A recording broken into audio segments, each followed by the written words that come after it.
இந்த டிஷ் பண்ணுறதுக்காக வாழைப்பூவை நல்லா கல்லன் தோல் எதுவும் இல்லாமல் சுத்தம் பண்ணி எடுத்து வச்சுக்கோங்க. கொஞ்சம் நேரமாகும். நான் ஒரு வாழைப்பூ எடுத்திருக்கேன். மிக்ஸி ஜாரில் ஒரு மசாலா அரைச்சிக்கலாம். 4-5 சின்ன வெங்காயம், ஒரு மீடியம் சைஸ் தக்காளி, 1 ஸ்பூன் தேங்காய் பூ, முந்திரி, 1/2 ஸ்பூன் சோம்பு, 1 ஸ்பூன் குழம்பு பொடி, 1/2 ஸ்பூன் மிளகாய்த்தூள், 1 ஸ்பூன் சீரகம், கொஞ்சம் கல்லுப்பு, 3 பல் பூண்டு இதெல்லாம் போட்டு தண்ணி ஊற்றி நல்லா மைய அரைச்சி எடுத்து வச்சுக்கோங்க. அடுப்பில் குக்கர் வச்சு 2 கரண்டி போல் நல்லெண்ணெய் சேர்த்துக்கோங்க.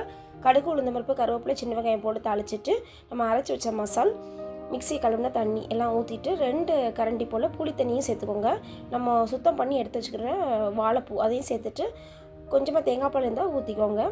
இல்லைன்னா நம்ம ஸ்கிப் பண்ணிக்கலாம். குக்கர் மூடி ஹைட் வச்சுருங்க. சவுண்ட் வந்து சிம் வச்சுட்டு ஒரு 5 நிமிஷம் கழிச்சு நீங்கள் ஆஃப் பண்ணிட்டீங்கன்னா எண்ணெய் தெளிஞ்சு வாழைப்பூ குழம்பு மீன் குழம்பையும் மிஞ்சிற அளவுக்கு அவ்வளோ ருசியாக இருக்கும். வேலைக்கு போகிறவங்களா இருந்தால் இந்த மாதிரி இன்ஸ்டண்ட்டாக குக்கரில் வச்சு ட்ரை பண்ணி பாருங்கள். அவ்வளோ டேஸ்ட்டாக இருக்கும். குழந்தைங்களும் விரும்பி சாப்பிடுவாங்க. இந்த வீடியோ பிடிச்சவங்க ஹோமி சேனலை சப்ஸ்கிரைப் பண்ணுங்கள், லைக் பண்ணுங்கள், ஷேர் பண்ணுங்கள். எங்கள் வீட்டுக்கு பக்கம் உங்கள் வீட்டிலும் கவனம் கட்டும். வாழ்க வளமுடன்.